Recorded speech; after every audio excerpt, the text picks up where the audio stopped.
This is called For I Awoke. I awoke this morning to me. First a cloaked me, meticulously crafted, stitched together by the expressions of time and perception, and branded with holes long burned through, of curiosity and wonder. Each worn patch smoothed with 1,000 smiles clad in silver. This cloak, devised by experience, once heavy with expectations, is but a house to shelter the treasures that await within. This me knows how to alchemize joy from tragedy. This me knows the silver lining. Shadows are friends that need a hand, and perceptions are but a wave willing to bend and change. This me carries a facade, strong, grounded. Hems of patience grow, deeply embroidered are the flowers of morality and responsibility. Interwoven throughout are the swords placed down from battles long past. Though they may be dulled by the softening of time, always they are posed at the ready. For this is a warrior's cloak, not a tattered and abused cloak, no. Nurtured and cared for by the host that it wraps, the protector of its faithful wearer, it forges on. Each button a trophy, sewn by respect, for each was presented within a box of darkness, each was polished to a shine, and yet a simple clad of fabric hides their significance. This me, this cloak, fuses with its host. The glow of joy peeks out every tethered stitch like a beacon to pry inside.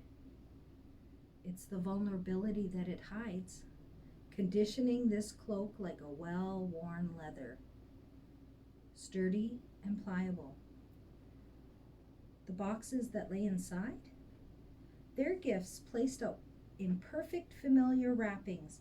They continue to work through like moths to a flame. They dim, but for a moment, when opened. Each presented a sort of fire, then ice. Each melted into love, then laid down to the field of embroidery. This cloak, presented as me, is fading.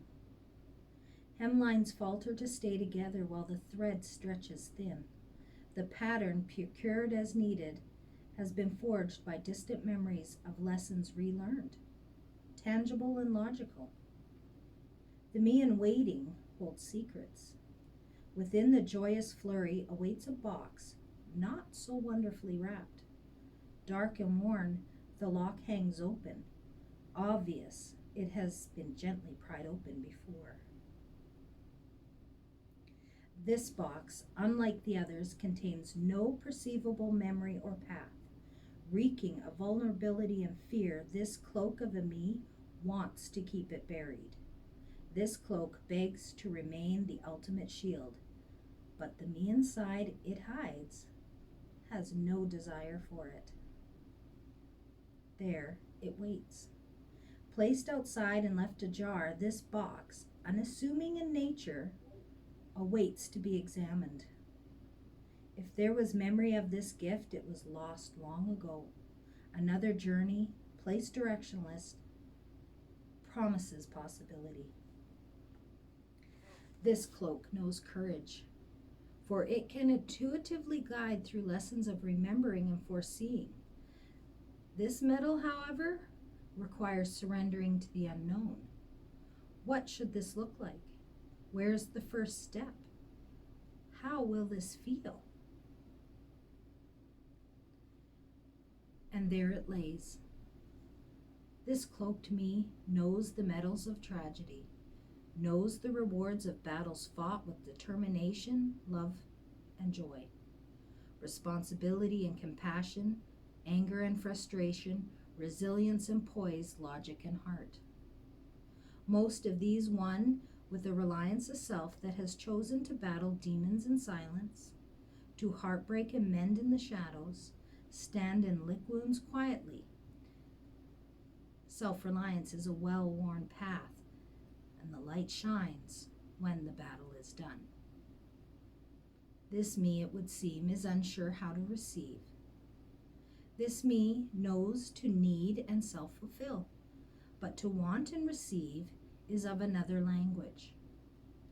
How does one lean on a tree that is faltering?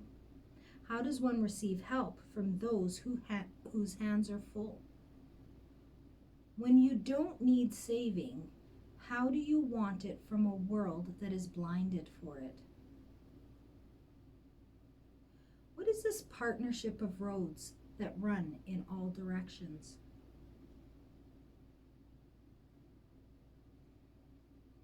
So I woke this morning to a me, half cloaked and vulnerable to rawness, naked to the knowing that receivership is tied to giving.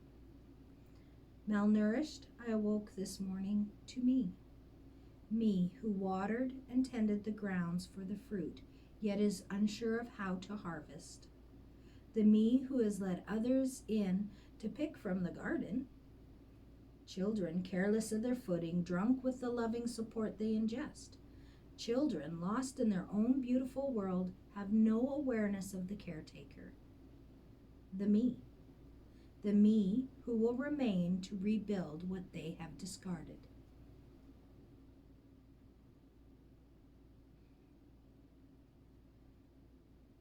I awoke to the me, standing at the edge of the garden, an old worn box for a basket and a familiar cloak over its shoulder.